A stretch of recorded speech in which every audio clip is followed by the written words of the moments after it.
Hey folks, this is Scott Trotter here in the historic streets of Ponca City, Oklahoma. I'm sitting next to this beauty here. This is Leslie Struble, and for one, I mean, look at this hat. This is amazing. She's got all kinds of good character and a little bit of a southern drawl. I can't tell where exactly it may be. Oh, come on, that's Texas. Oh, it is Texas.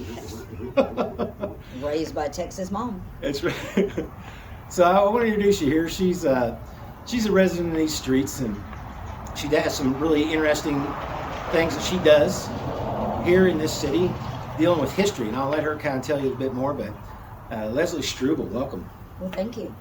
Glad to be here. And I guess that you want me to talk about what I do, so Sure. I do a little bit of this and a little bit of that. And I'm real proud of the fact that I do volunteer out for the Marlin Mansion. I love telling the story, like all the gossip that goes with it, but I like the fairy tale version, so I stick to pretty much the fairy tale version and let everybody else know where they can find the history on it. Absolutely. So fairy tale version, that's I like that you brought that in and said it like that, because there's like a fairy tale to me in this city. And it has to deal with these foxes, and there's artwork all over the city of these giant foxes that people paint and put their energy to, and they're just amazing. And then also, see foxes run around everywhere. We got one that runs right through here all the time. Yeah, and I'm sure you've heard the story of the foxes. I about heard that one run to the ground. But E.W. Marlin actually brought foxes to the area because they are not native to Oklahoma, because the coyotes eat them. And the coyotes evidently didn't win out, because we still have little red foxes. Right, but these are the foxes that got away. Yep, these are the ones. They say they all belong to E.W. Yeah, so this was English style fox hunting, right? Absolutely. He went out of his way. He liked all the formalities of England. He very dignified, in my opinion. I'm real good at expressing opinions because I've got a very sound one, and I feel like that there's two sides of every story, and I choose to go for the good. Absolutely. In every story I can tell. Absolutely. Because there's plenty of bad stories going on. That's right, and you can read them all. It's all in the history books. It's not gossip. If you want a good read, go look up E.W. Marlin, Ponca City, Oklahoma, and find out about the oil industry. The oil industry, and this place was rich in oil. But specifically, a lot of this came out of Osage County, didn't it? He didn't come to Ponca City just because he was a broke man. He came here knowing about the lay of the land and the geography, and he had already studied Oklahoma. And evidently there's hills over there in Osage that I don't know about, but they called them inclines. So he was looking for the incline that had the oil, and he knew where it was at. Now, I don't know how much history you want to talk about, but it takes me an hour and a half to do the tour, and it's worth every minute of it. Okay, so tour.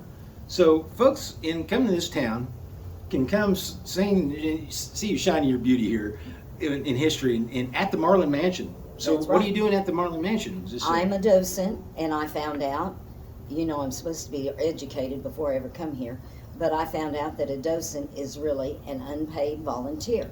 Why they choose to call us docents, I don't know, but maybe it's because EW is formal and it sounds better. But anyway, I volunteer as a docent and a tour guide. I like to dress up in the 20s clothes because I love the roaring 20s, and I love haunting all the secondhand stores, thrift stores, and the vintage clothing anywhere in Ponca City and surrounding areas.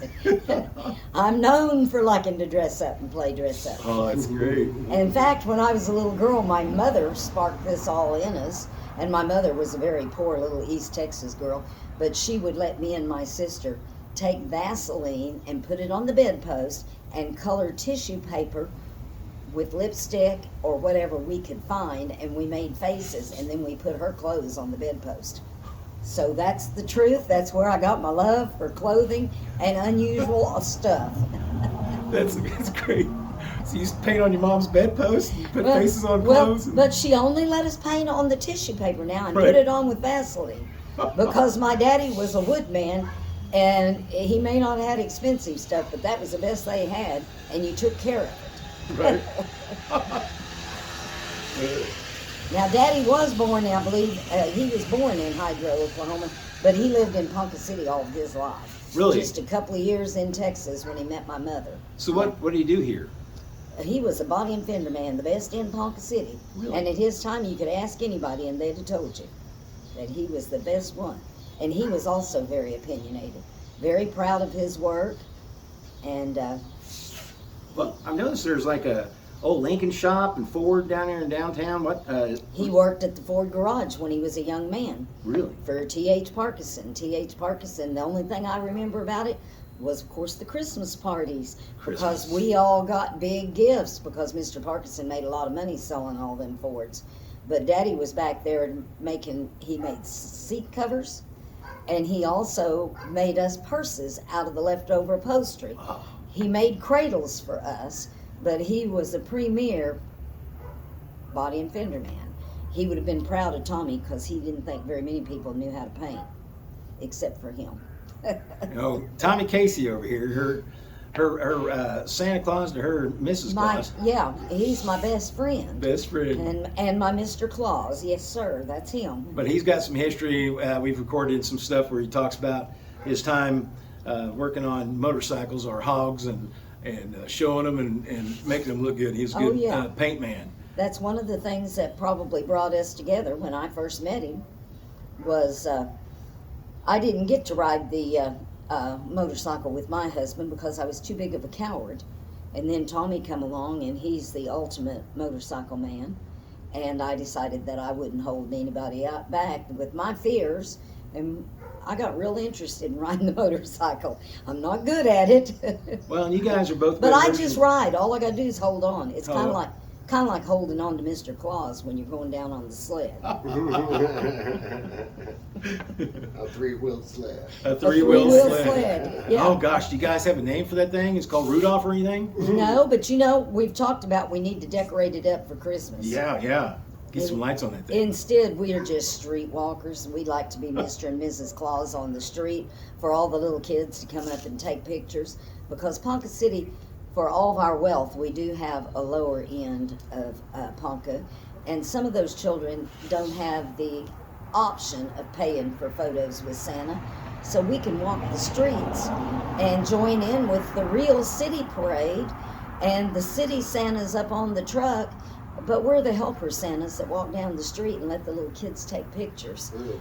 That's been the most rewarding thing that I can think of since I come to Ponca City, was to get out there and see those little kids, even if they wipe their dirty noses on them. And we have had some really unique experiences. I'll never forget the little kid that his mother, I tend to get the kids over to Santa Claus. Because kids are afraid of the big guy. They want to talk to him, but they're afraid of the big guy. Because he knows everything. That's right. And besides that, he's the one that's either going to give it or take it. Right. And they think. Keep you cold. But then what they don't know is Mrs. Claus is over there really pushing them toward Mr. Claus. And we're really the lump of coal people. This who's running the show right here. Right here. But anyway, the most rewarding thing that we've done was a little child that was either autistic, severely autistic, but he was afraid to come up to Santa. And somehow or another, just talking to him, I got him a little less afraid, but as we're walking off after just a few minutes, he jumped up and ran over and hugged Santa. And his mother was crying because she said he's never interacted with anyone like that before. And it was because there were two of us, somebody to break the ice, somebody make him not afraid, and then he went to the big guy. And even though he didn't interact at the time, it left an impression. It made a difference. So we make a difference in somebody's life. Well, you were in the audience. You're in the crowd. You're part of that energy that everybody's flowing through. You know, that's one thing I have to say. You know, like I say, I've got an opinion here, but I feel like that every day in Ponca City, there are times that I don't even like Ponca City because it is a small town. But every day you have a chance to make a difference in somebody's life. And you meet people on the street every day that make a difference in your life. And sometimes it's just somebody taking the time to say, how are you? I haven't seen you in a while. Are you doing okay? And it may be somebody you don't even know. But you get that in Ponca City. That's the small town. There's a good word goes with that. Is it empathy? I've never gotten the difference between empathy and sympathy, and I think it takes both. Beautifully said. Beautifully said. Well, I tell you what, Leslie, I really appreciate you sharing your history and your beauty of this hat. And just as we keep going, we see if we can develop some more works Okay. here in these streets. But tonight we're going to try to do a little something to kind of go along with this piece behind us, a little bit of light painting, and see if we Yeah, can I shine can some see light. the light there a little bit. Yeah. A little bit. Well, we're going to see more of it tonight. So Okay. again, thank you very much, and keep Santa in line. Thank you. I will. He's already guaranteed me some coal. It's a so. full-time job. And coordinating all those elves.